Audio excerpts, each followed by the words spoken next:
साथियों, क्रांतिकारी जय भीम। अभी आज हम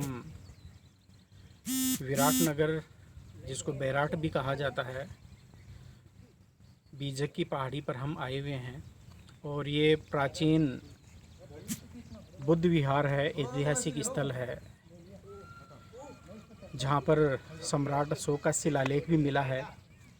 हालांकि अभी जब हम नीचे लाइव टेलीकास्ट कर रहे थे, उस दौरान हमने देखा कि अब उस शिलालेख को यहाँ से काटकर और कलकत्ता के संग्रहालय में ले जाया जा चुका है, ऐसा यहाँ के जो वासिंदे हैं उनके द्वारा कहा गया।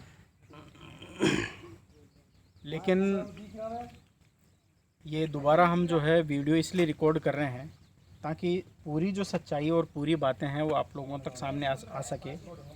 ये प्राचीन बुद्ध विहार था जहाँ पर बौद्ध भिक्षु है वो यहाँ पर निवास करते थे। और अब ये किसके द्वारा तोड़ा गया है और क्यों तोड़ा गया, बाकी जिस प्रकार से इसकी दीवारें बनी हुई है, तो उनको देखकर ऐसा लगता है कि ये कोई बहुत अच्छा सुंदर स्थान रहा होगा। और बुद्ध विहार में विपश्यना के केंद्र बने हुए होते हैं, साधना के लिए, ध्यान साधना के लिए। तो ऐसा लगता है कि जैसे ये इसी प्रकार के अपने आप में यहाँ पर शायद कोई विपश्यना के लिए स्थान निर्धारित थे। और यहाँ पर जो है किसी टाइम पर बहुत सारे बौद्ध भिक्षु है वो यहाँ पर रहते होंगे। और प्रकृति ने, यानी कि एक तरह से ये प्रकृति के बीच में इस प्रकार का बुद्ध विहार था जहाँ पर बड़े बड़े पत्थर हैं, शिलालेख है। और किसी टाइम पर ये बड़ा मनोरम और अद्भुत यहाँ का जो दृश्य है वो रहा होगा। थोड़ा सा मैं आप लोगों को बताना चाहूँगा कि घूमते हुए कि किस प्रकार का यहाँ का जो प्राकृतिक नज़ारा है वो आप जो है वो देख सकते हैं। तो इसी की जो है वो सैर है वो हम आपको करवाते हैं। ये ऊपर बुद्ध विहार है, इसके नीचे गोल गुंबद के साथ में शायद यहाँ पर स्तूप है वो रहा होगा। और स्तूप को देखकर भी ऐसा लगता है कि क्योंकि जैसा कि सम्राट अशोक ने भगवान बुद्ध के अवशेषों के ऊपर जो है ये बुद्ध विहार है वो बनवाए थे, तो उसी कड़ी में शायद हो सकता है कि ऐसा ये बुद्ध विहार है सम्राट अशोका के द्वारा ये बनाया गया हो। बुद्ध विहार की ये जो जिस प्रकार का ये परिपथ बना हुआ है, इसका प्लेटफॉर्म बना हुआ है, बड़ा शानदार रहा होगा किसी समय में। और ये अलग अलग, जैसा ये इधर जो है ये भी अपने आप में एक ऐसा प्लेस था जहाँ पर हो सकता है कि यहाँ पर कोई स्टेचू लगी हुई हो, जहाँ पर ये ध्यान साधना वगैरह कुछ ना कुछ अपने आप में ज़रूर यहाँ पर ऐसा कुछ किया हुआ होगा। इनकी यदि हम दीवारों की बात करते हैं तो दीवारें हैं वो भी अपने आप में काफ़ी मोटी है। और यहीं का जो पत्थर है वो इसमें काम में है वो लिया हुआ है। साथ ही आप देखेंगे कि ये पत्थर किसी टाइम पर शायद ये जो है एक समान ही रहा होगा, लेकिन बाद में शायद ये टूट गया। और अब यहाँ पर एक छोटी सी कोठरी टाइप में है वो बनाई हुई है। अब ये किसके द्वारा और क्यों बनाई गई है ये एक अलग बात है। ये देखिए साथियों, यहाँ की मैं थोड़ा सा जो है ईंटें हैं वो आपको दिखाना चाहता हूँ। ये ईंटों की साइज़ है, ये एक्चुअल साइज़ है ईंट की। इतनी बड़ी साइज़ है, यानी 1 फीट से ज़्यादा लंबी ये ईंट की साइज़ है। और जहाँ तक चौड़ाई है तो एक ईंट जो है तकरीबन ये 8-9 इंच के लगभग, यानी कि एक तरह से जो है वो ईंट की चौड़ाई है। तो इसी रूप में, पैरेलल रूप में, यानी कि एक तरह से ये दीवारें हैं वो इसकी बनी हुई थी। और इनको बनाने में जो काम में लिया हुआ है मटेरियल वो है चूना।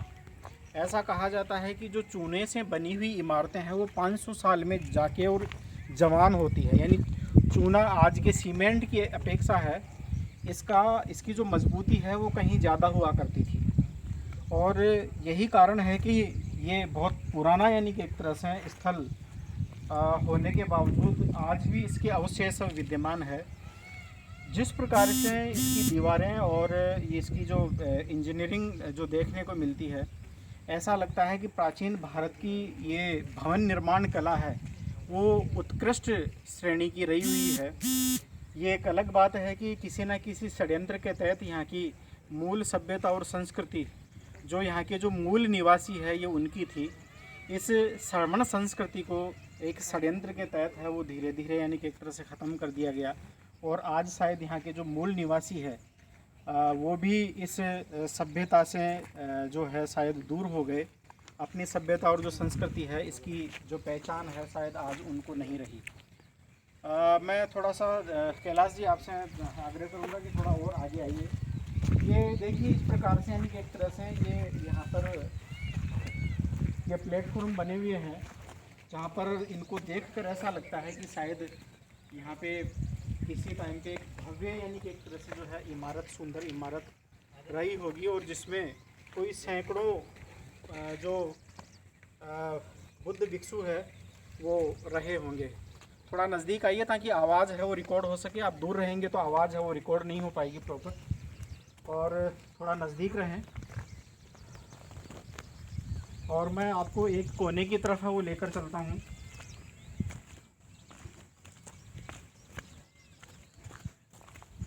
ये इस बुद्ध विहार की उत्तरी बाउंड्री है। बाउंड्री का जो बेस है वो तकरीबन 4 या 5 फीट चौड़ा है नीचे से, यानी कि एक तरह से इधर आइए, काफ़ी यानी कि एक तरह से बेस है वो चौड़ा है। फिर इसको ऊपर ले जाते थोड़ा जो है वो कम कर दिया गया, लेकिन फिर भी तकरीबन जो ऊपर है ये 1.5 फीट के लगभग जो है यहाँ से दीवार को है उठाया गया है।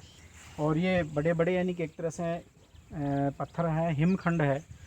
प्रकृति ने यानी कि एक तरह से इनको जिस प्रकार से संवारा है, ऐसा लगता है कि प्रकृति है वो सबसे बड़ी शिल्पकार है। इसके सामने सभी जो शिल्प है वो फेल हैं। तो ये साथियों एक यहाँ का छोटा सा नज़ारा, हालांकि मैंने अभी थोड़ी देर पहले आपको जो लाइव है वो यहाँ से जो है वो दिखाया था। सावधानी से आइएगा, बिल्कुल सावधानी से, धीरे धीरे, कोई ठोकर वगैरह ना लग जाए कर जाए, अन्यथा नीचे की ओर जो है वो गिर सकते हैं।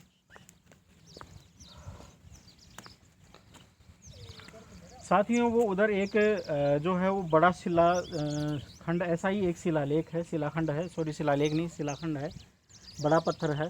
वहाँ पर भी अभी जो है वो लेटेस्ट में उसको घेर कर है वो अभी मंदिर है वो बना दिया गया है। इससे थोड़ा सा आगे की तरफ जब देखते हैं तो यहाँ पर ये जो है दीवार के ऊपर एक रेलिंग है वो बनाई हुई है, और शायद यानी कि एक तरह से इसको सुरक्षित करने के उद्देश्य से आर्कियोलॉजिकल सर्वे ऑफ इंडिया के द्वारा ये इसको संरक्षित स्थल में जो है वो शुमार किया गया है। तो ये छोटी सी एक जो जानकारी है वो आप लोगों तक पहुंचाई है। आशा करते हैं कि शायद ये प्राचीन हमारी मूल सभ्यता और संस्कृति जो हमारी श्रमण संस्कृति थी, इससे संबंधित ये जानकारी है वो आपको अच्छी लगी होगी। साथ ही मैं ये भी बताना चाहूँगा कि कुछ जो है यहाँ के आस-पास रहने वाले जो लोग हैं अपने मवेशियों को चराने के पर्पज़ से भी यहाँ पर आते हैं, और जैसे कुछ लोग हैं उधर अभी जब हम लाइव प्रसारण कर रहे थे उस दौरान जो है वो आए हुए हैं। साथ ही ये जो है एक पर्यटक स्थल भी है, तो आस पड़ोस के लोग भी है घूमने के लिए आते हैं। तो इसी कड़ी में कुछ लोग हैं वो यहाँ पर आज जो है वो घूमने के लिए आए हुए हैं। ये मानसून की जो है पहली बारिश थी, और यहाँ का जो है वो बड़ा सुंदर दृश्य है वो देखने को मिलता है। एक प्रकृति की गोद में, एक प्रकृति के बीच में, शायद यहाँ पर यानी कि एक तरह से ध्यान साधना का जो काम है बड़े ही यानी कि एक तरह से मनोयोग के साथ में प्राचीन समय में होता रहा होगा। इस प्रकार की यानी कि एक तरह से कल्पना है वो की जा सकती है। तो साथियों आज का ये जो वीडियो है वो आपको पसंद आया होगा। हम अकस्मात यहाँ पर आए थे, हमारा कोई प्री प्लान नहीं था, लेकिन आने के बाद में ऐसा लगा कि आपको ये हमारी मूल सभ्यता संस्कृति और श्रमण संस्कृति है जो पूर्वजों से हमारी चली आ रही है, और ऐसा कहा जाता है कि हमारा जो डीएनए है वो 73,000 साल पुराना है। यानी आर्यों के आगमन से भी पहले, आर्यों का आगमन है वो लगभग 3,500-4 हज़ार साल पुराना है, जिसको N1 H1 जो है वो कहा जाता है। H1N1 जो डीएनए है वो कहा जाता है। तो यहाँ के जो मूल जो सभ्यता के जो लोग हैं उनमें वो डीएनए नहीं पाया जाता है। तो इस नाते यानी कि एक तरह से ये जानकारी है वो आप लोगों को उपलब्ध कराना हमें लगा कि आपको बताना चाहिए और इसीलिए हमने आपको ये जानकारी उपलब्ध करवाई है। धन्यवाद। आज हमारे साथ में आप जो जुड़े, और सभी से ये मैं निवेदन करता हूँ कि इस वीडियो को आप ज़्यादा से ज़्यादा लाइक करें, शेयर करें, और इसको जो है ज़्यादा से ज़्यादा जो है आप कमेंट्स के साथ में इसको आगे पहुँचाएँ। मेरे साथ में अभी वीडियो रिकॉर्डिंग है, वो कैलाश चंद जी जग्रवाल है, वो कर रहे थे।